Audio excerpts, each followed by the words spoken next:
Oltiin nagaa dhaggeeffattoota keenya sagantaan keenya raadiyoo BBC Afaan Oromoo kibxata onkoloolessa 20 bara 2020 eegaleera. Dhimmi yaala ijaa dhorkamoo obbo Baqqalaa Garbaa fuulleeffannaa keenya har'aati.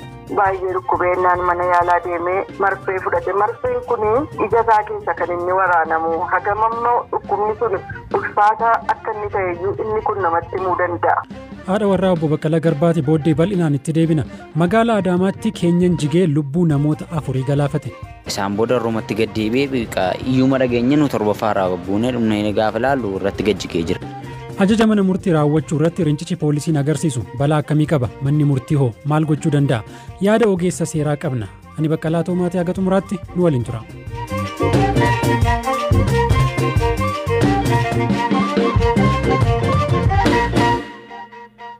Magaalaa Adaamaatti ijaarsi gamoo of eeggannoo malee ijaaramaa ture lubbuu namoota 4 galaafate. Namoonni 4 hojjettoota humnaa yoo ta'an namoonni biroo 3 ammoo miidhaan irra gahee wal'aanamaa jiraachuu bulchiinsi magaalattii beeksiseera. Adaamaa akka jiruu fi iddoo balaan kun mudate dhaqee ka ture waa hillikoo Buzuwarq olaanaa kana naan jedhu. Magaalaa Adaamaa kutaa magaalaa Dambalaa jedhamutti gamoo abbaa darbii 7tu ijaaramaa jirutu jira haaraa. Isa maddiitti babal'isuudhaaf kan fudhatame manni jira ture.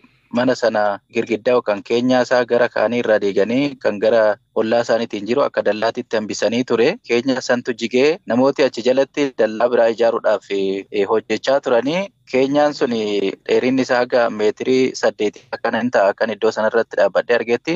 Namooti 6tu bakka sanitti hojjechaa ture. Abbaan qabeenyaa gamoo sanillee akka achi ture namoonni achi ture sunnatti maniiru innillee miidhaa salphaan akka irra gahee fi cinaa sana waan hin turre baay'ee akka miidhamnedha. Namoonni 4 battaluma sanitti lubbuu isaanii darbee namni 3 ka ta'u immoo akka achi jara baraaramanii ta'us miidhaan qaamaa akka irra gahee kan natti mani. Garuu miidiyaaleen gamoon guddaan akka jige wayiitti kaasaanii ka jige garuu dallaadha malee gamoo miti. Gamoon sun akkuma jirutti jira gamoo abbaan darbii 7 mana moofaa sana guutumaan guutuutti diiguun odoo isaanirra jiraatu akka dallaatitti waan hambisaniif jecha manni moofaan sun yookaan dallaansaa kan gartokkee tokko jechuudha isatu jigeeti kan nama miidhe. Namoonni miidhaman namoota akkamiiti?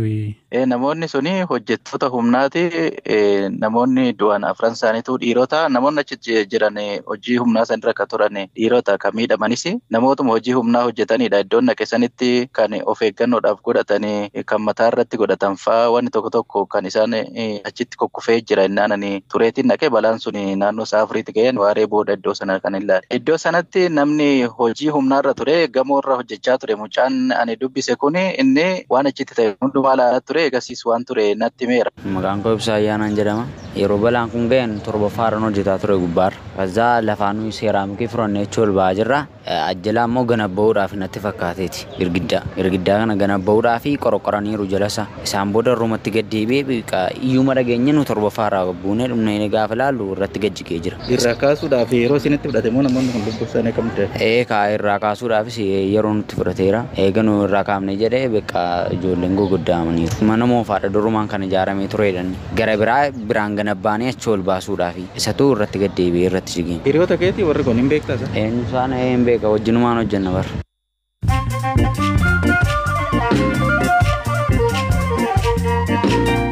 Gidduutti ammoo oduu gaggabaaboon isinitti hima. Manni murtii aanaa magaalaa Bishooftuu barsiisaa yakka gudeeddii barattoota isaa 3 irratti raawwate hidhaa cimaa waggaa 14 adabe. Barattoonni 2 ka ganna 7 yoo ta'an tokko ammoo ka ganna 8 ta'uu kominikeeshiniin magaalaa Bishooftuu beeksiseera. Bulchiinsi magaalaa Finfinnee kutaa magaalaa haaraa 11ffaa lammii kuraa jedhamu dabalate. Kutaan magaalaa kun qabiyyee haaraa osoo hin taane lafa kutaalee magaalaa Boolee fi Eekkaa irraa fuudhameen ijaarame jechuun IBC'n gabaaseera. Namoonni qoricha sammuu namaa si'eessuu kookeen jedhamu qabatanii Biraazil Sao Paulo irraa Finfinneetti imalan 14 buufata xiyyaaraa Booleetti qabaman. Namoonni kunneen lammiilee Naayijeeriyaa fi Biraazil ta'uunis himameera. Manguddoon Aljeeriyaa ganna 73tti Yuunivarsiitii Moostagaaniim irraa eebbifaman miidiyaa hawaasummaa irratti leellifamaa jiru. Adde Yaaminaan waggaa 3 erga barataniin booda seeraan digirii jalqabaa argatan.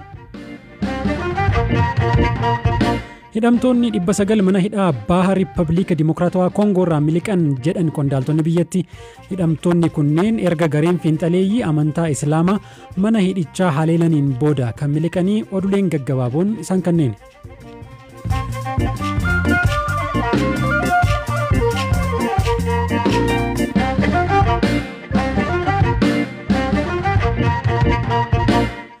Odeessa taanutti wayita ceenuu qaamni raawwachiistuu mootummaa ajaja mana murtii fudhatee hojiirra oolchuu dhabuun daran yaaddeessaa ta'uu fi biyyattii gara seer-maleessummaatti dhiibuu akka danda'u ogeessi seeraa fi pirezidantiin duraanii mana murtii waliigalaa Oromiyaa obbo Tashaalaa Barraa BBC'tti himan.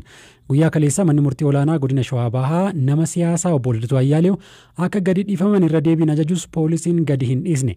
Haaluma wal fakkaatuun namoonni siyaasaa mirga wabiin akka gadi dhiifaman yoo murtaa'u poolisiin gadi dhiisuu diduun mul'ataa ture.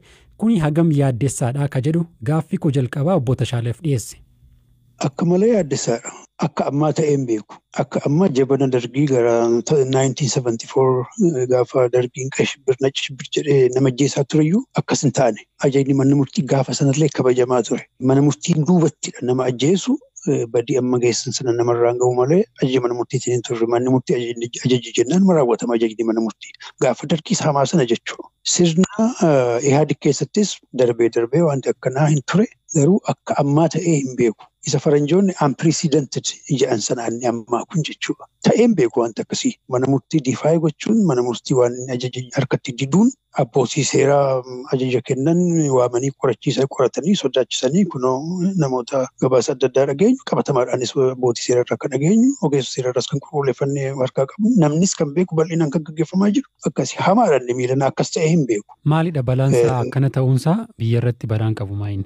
Yeroo in the short run yeroo ammaa mirga namaatu sarbama bal'inaan gaggeeffamaa jira waan ta'eef jechuudha. In the long run yeroo dheeraa keessa garuu namni waa'ee olaantummaa seeraa jedhamu kun waan aadaati. Namni kana booda gara seeraa akka hin deemne godha.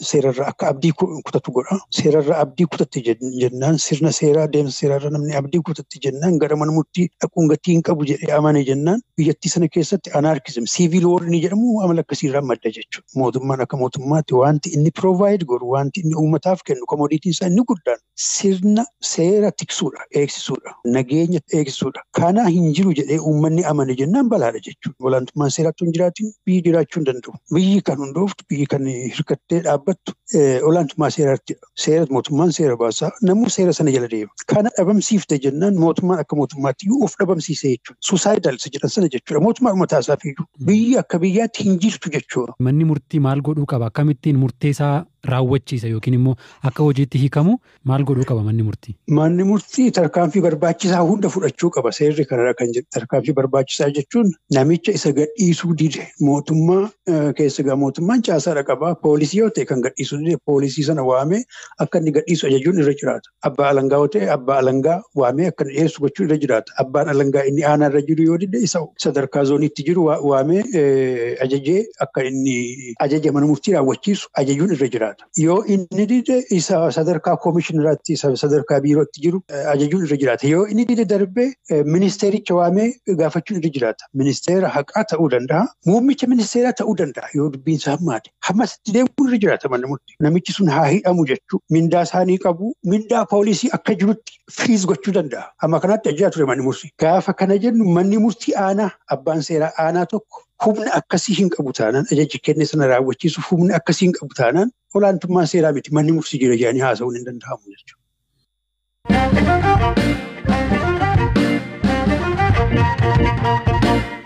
Xumura irratti shororkeessummaan himatamanii mana hidhaa akka jiran dura taa'aan koongirensii federaalawaa Oromoo obbo Baqqala Garbaa dhukkubsatanii yaala argachuu dhabuun daran nu yaaddeesseeraa jedhu maatiin. Ija isaanii kan dhukkubsatan obbo Baqqala Garbaa manni murtii hakiima dhuunfaan akka yaalaman ajajullee manni amala sirreessaa raawwachuu diduu abokaatonni isaanii ni himu. Abbaan alangaa federaalaa gamasaan dhimma kana quba hin qabu jedhe. Kan haati warraa obbo Baqqala aadde Haannaa Raggaasaa jedhaniin haa eegallu ka dubbisee Buzuu Warqoo Laanaati.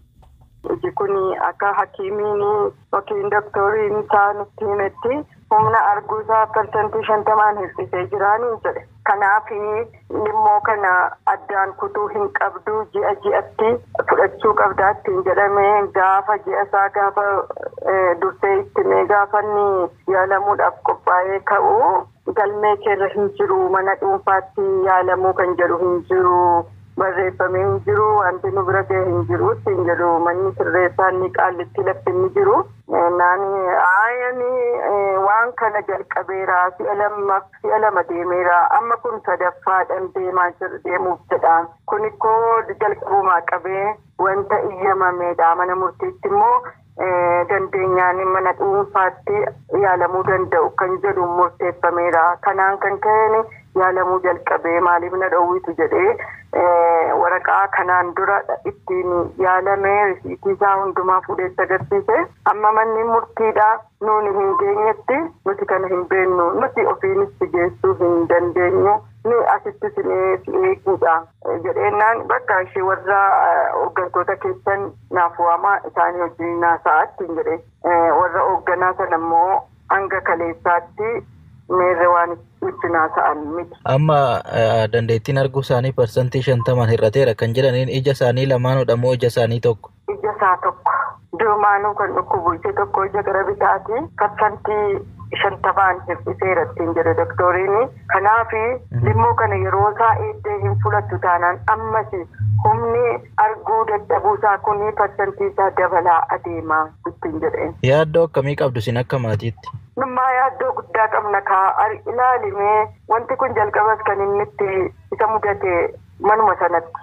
Isa duraa sana yeroo hidhame naannoo waggaa 7 achitti kan inni qabame. Isa lammata hidhames achumatti kan inni baay'ee dhukkubeennaan mana yaalaa deemee marfee fudhate. Marfeen kun limmoon kun ija isaa keessa kan inni waraanamu. Hagamammoo dhukkubni sun ulfaataa akka inni ta'eyyuu inni kun namatti himuu danda'a. Baay'ee yaaddoo qabna nuti guyyaadhaa guyyaatti yeroo dhannu kan nuti isa gaafannu isuma kana. Wanti kun ka'umsi isaayyuu dhiibbaa dhiigaatiin riitinaa isaa sanarratti dhiigi dhangala'eeti. Hammam akka dhiibbaan dhiigaa isaa sunis baay'ee ol ka'ee sadarkaa hamaarra jiruti isa kana inni namaa ibsuu danda'u. Abukaatoo obbo Baqqala Garbaa keessaa tokko ka ta'an obbo Tuulii Baay'isaa manni amala sirreessaa sababa uumee maamila isaanii yaala dhorkaa akka jiru himu. Dhimmi fayyaa obbo Baqqala Garbaa sadaasii 15 guyyaan beellamaan mana murtiitti dhiyaatan haga gahutti waan turu waan hin taaneef mana murtii dhimma isaanii harkaa qabutti iyyata galchuufi jedhan.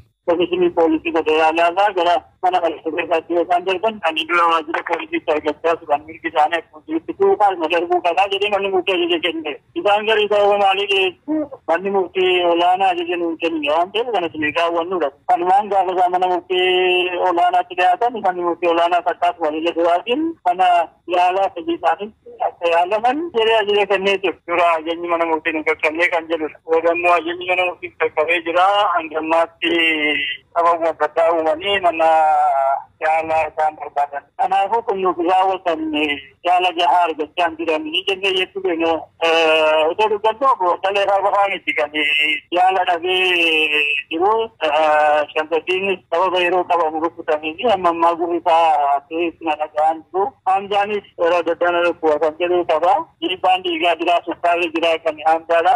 Isa kanas manni amala sirreessaan raawwachaa jiru. Dhimma dhukkubsatanii yaala dhorkamuu obbo Baqqala Garbaa irratti yaada akka nuuf kennan hoogganoota mana amala sirreessaa argachuuf yaaliin goone hin milkoofne.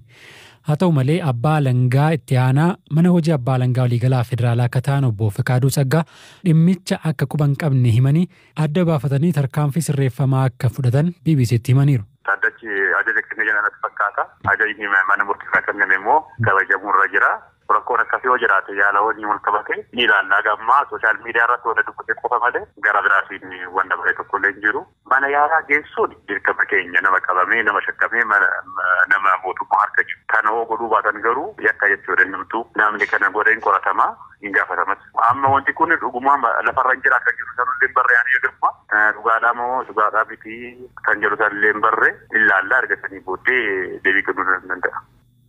Kabajamtoota dhaggeeffattoota keenya sagantaan keenya kaarraa asuma irratti goolabuudhaaf deemna wantoota har'a isin biraan keenya irratti dabalataan marsariitii keenyaa fi fuula feesbuukii keenya irraa odeeffannoowwan bal'aa argachuu dandeessu itti goraatii milladhaa isiniin jenna. Sagantaa irraa qopheessiteef Raa'ol Balaayii kan isin biraan ga'eemmoo ani Baqqalaa Tomaatii bor sagantaa biraa walitti deebina horaa bulaa.